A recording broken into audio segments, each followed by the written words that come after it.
Welcome to the shooting show. This week, Robert Bucknell looks at some nighttime fox shooting kit from Yukon, and Geoff Garrod visits the Eley factory to see what goes into his favourite pigeon shooting load.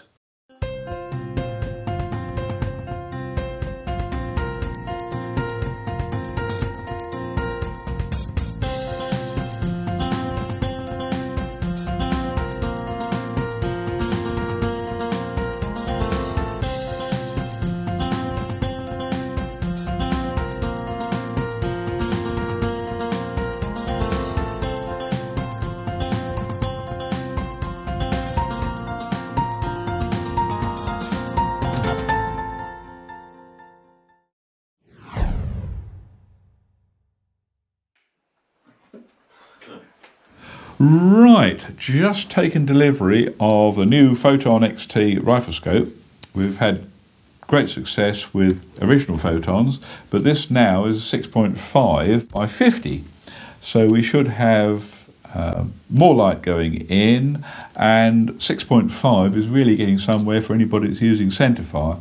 They should be able to stretch out with this, so it'll be interesting to see how we get on with this piece of kit. We're going to do a swap, take this one off and put this one on, sight it in and go and see if we can find a fox.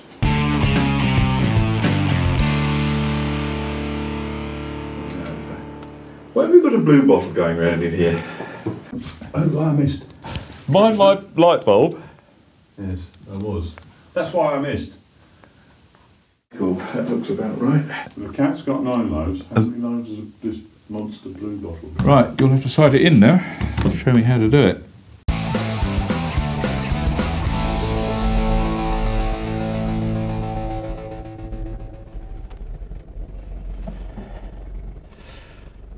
Pulled out the airfield and put out a box, and the first 2 rounds are well underneath. This base must be slightly out. I had some old rounds, fired those off, and I think it was about 6 rounds before we got to where we wanted it to be, or thought it ought to be. And so changed over to my cartridges I've been using of late, and the 2 bullet holes were, well, virtually 1 hole. So there was nothing wrong with the loading, and there was certainly nothing wrong with the sight, and nothing wrong with the shooting. And so we just using single shots to work our way in, and that worked an absolute treat. Okay, don't want to put it up a inch. If a fox notices the difference, it's going to be doing well, isn't it? Can you get me there or there? So once we found ourselves on the paper, we just used 3 more shots and we've got it pretty much spot on. So very impressed. And with a 6.5 power scope, you really can see what you're doing. It's an easily 100-yard scope, and I'm sure it will hold its own out to 200. Good piece of kit. Right, we'll put the box on the back and we'll head over to Springfield and we'll go and see what we can find. Right, we ready for the off? Yep.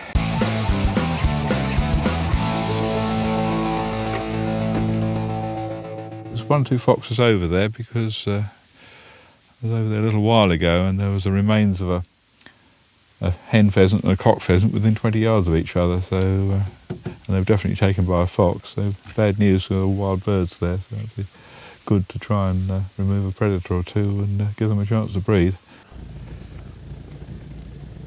I was over on the farm there about 2 weeks ago, and the grass was reasonable. One could see around and it was no great height, all of a foot.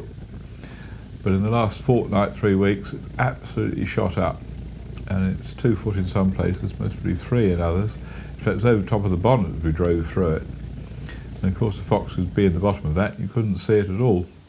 So we pulled down the bottom end where it's a bit thinner, and without the thermal imager, there's no way that we would have seen the fox.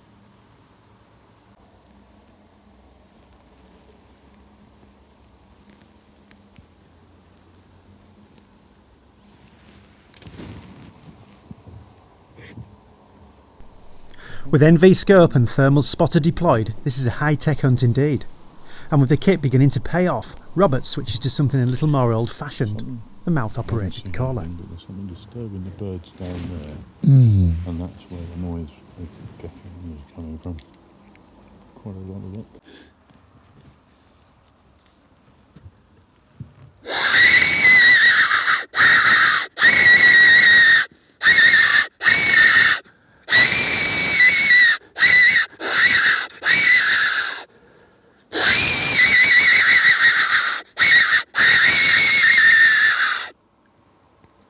When we called, it came.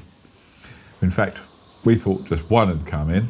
It turned out to have been two, which stood there, and Nigel could see fox just about in his scope. Certainly could see it in his digital viewer, which he was using, but there's no way that he could have taken a shot at it, whereas this thing was very pleasing, really surprised.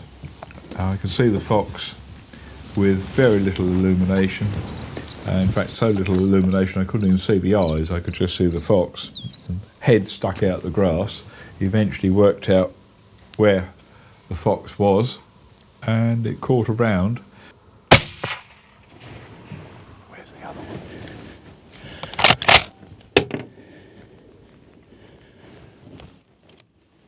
And that one turned out to be a very old vixen. It's certainly been around a long while. Teeth worn right down and very thin. And then, saying there were two foxes there, one that sat there and the other one dived into cover, and after the shot we never saw any more of that one. And then the other side of the river, there was a fox working its way down, and the mist had come up, absolute blanket, and there was no way without thermal or digital that you could see through it.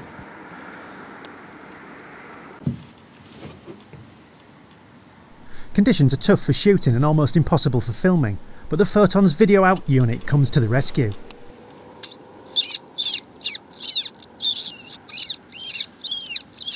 As it came in, now you see it, now you don't, but about 130 yards with this, I could make it out, and eventually fired a shot and down it went.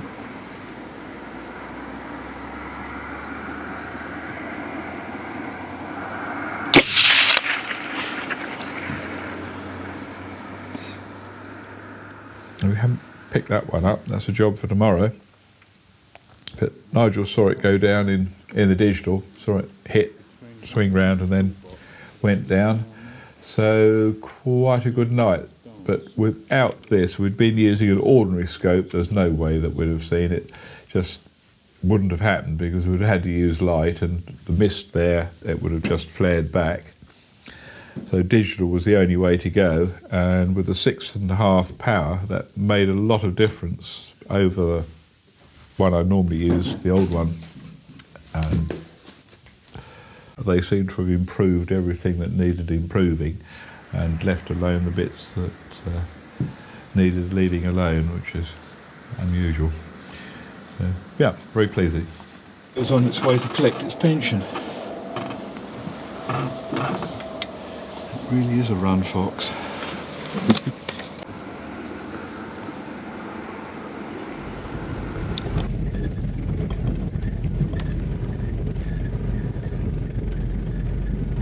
With a wily old Charlie dealt with, this technologically advanced foxing expedition has paid off. A final sweep of the ground yields no results, so it's back to base for a debrief and a biscuit. Very pleasing. I went over there, and when we saw the height of that grass, I just thought, no way would we going to even see a fox, and if we did see one, it would be a fleeting glimpse and not be able to draw a bead on it. But we saw 3 foxes and came away with 2, which, considering the conditions, well, that thermal wouldn't even seen them, I think, and had an awful job, picked them up. And without this, we certainly wouldn't have put them in the bag. So, new kit, absolutely brilliant. It allows us to go out in conditions that we just wouldn't have thought of going out. It's surprising what that little bit of extra power has made, and very clear. It's going to be able to take some long shots with it. The second one, I said 130 yards. With this one, there's just no way that we would have done it with that technology. And so when you look at the two, you wouldn't believe there's a difference, but there's a terrific upgrade into this one. So when the ground's clear and everything we can see, it's going to be phenomenal. Really is. Looking forward to it.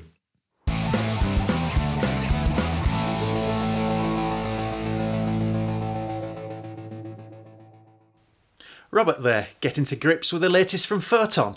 And now, it's the Shooting Show News. This is the Shooting Show News. Parliament could vote on a change to fox hunting laws as early as Thursday.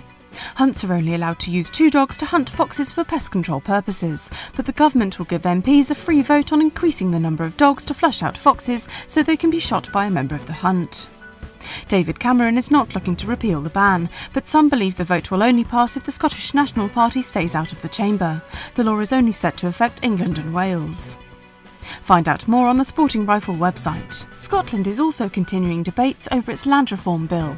The Act would reduce tax relief for approximately 70% of Scottish land, much of which benefits from shooting-related activities.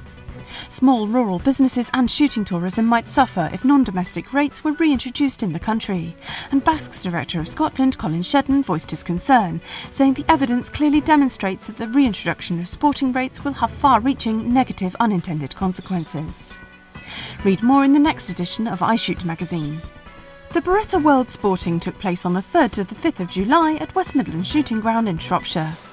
Nearly 1,000 Beretta enthusiasts took on a fun 120-bird course, which saw 2 shooters from each day compete in a final on Sunday.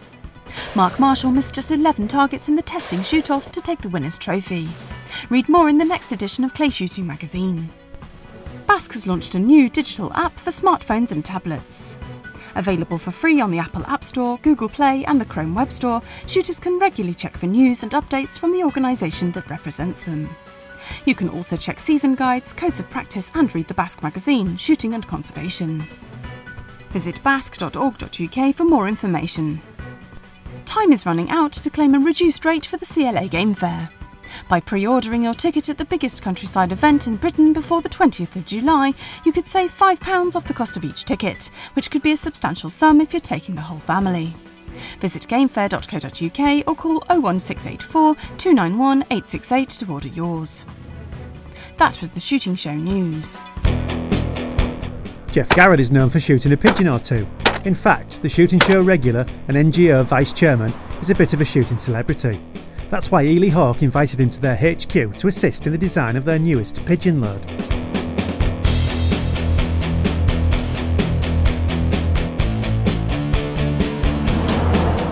Jeff! Hello mate, you alright? I'm alright. Come on through, come on through. Got a lot to show you today. I first got introduced to Eley when I was about 8 or 9, so that's a fair few years that I've been firing Eley cartridges, and it's nice to come back to to the Eley factory and to bring back a lot of memories from my early days of shooting, my early days of coming into gamekeeping, where virtually all game cartridges were Eley cartridges.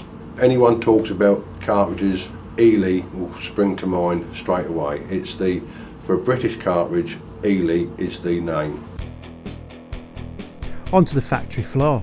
Geoff gets to see for himself the processes behind the famed Eley cartridges, and he even gets to load a box himself. Easy, eh, Geoff? Now it's onto the warehouse, where he spots a cartridge that's very familiar.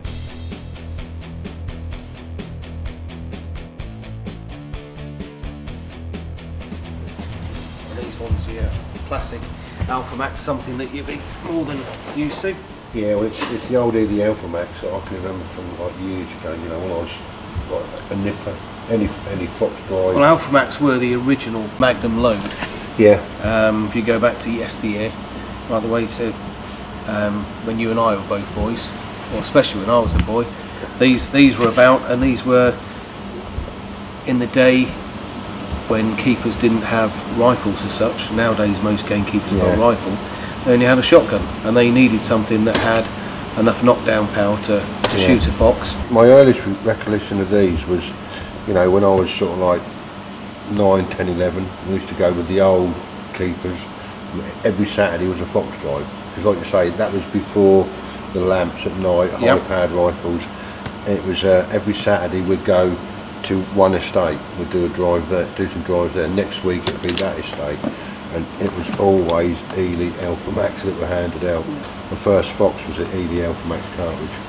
I would say there's more Foxes been bowled over with Eley Alpha Max than any other shotgun cartridge in the UK has ever been. Take these away with you. Lovely. I know there's a picture of a fox there. You don't know what they're like on your estate because you've shot them all. No, not so live, you've been such a good gamekeeper. Yeah. Take those with you and try them out. With the pleasantries over, it's time to get down to the serious business of designing the new cartridge.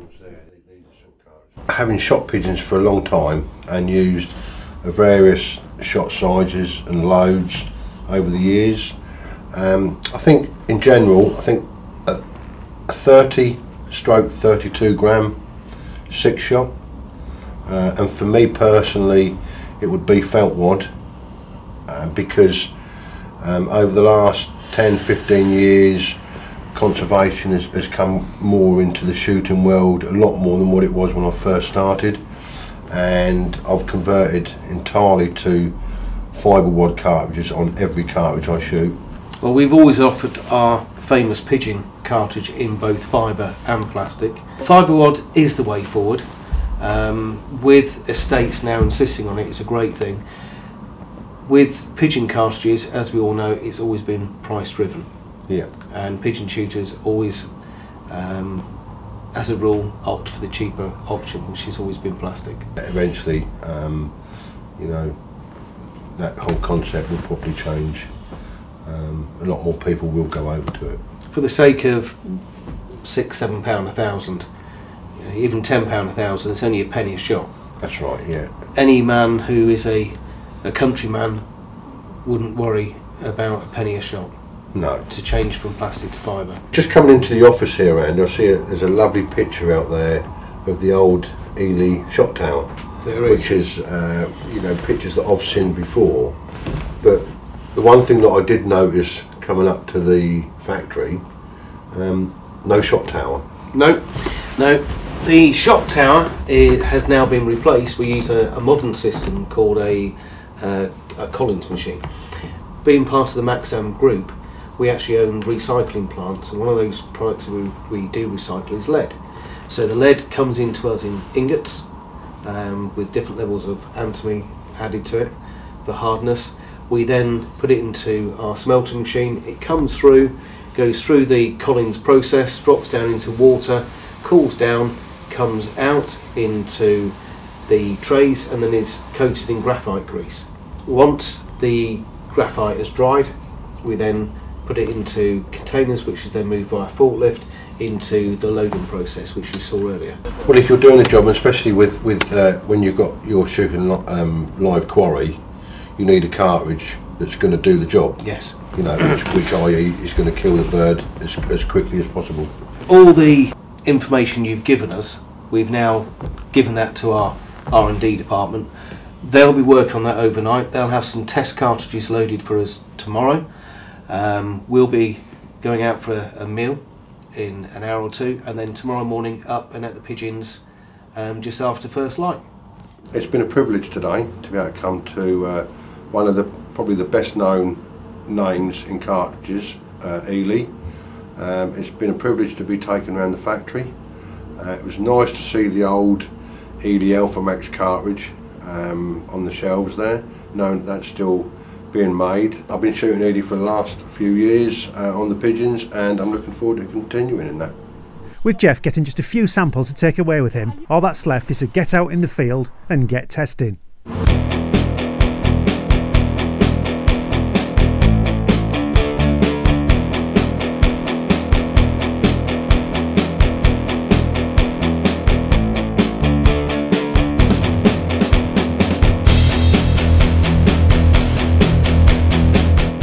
Well, that's it for this week.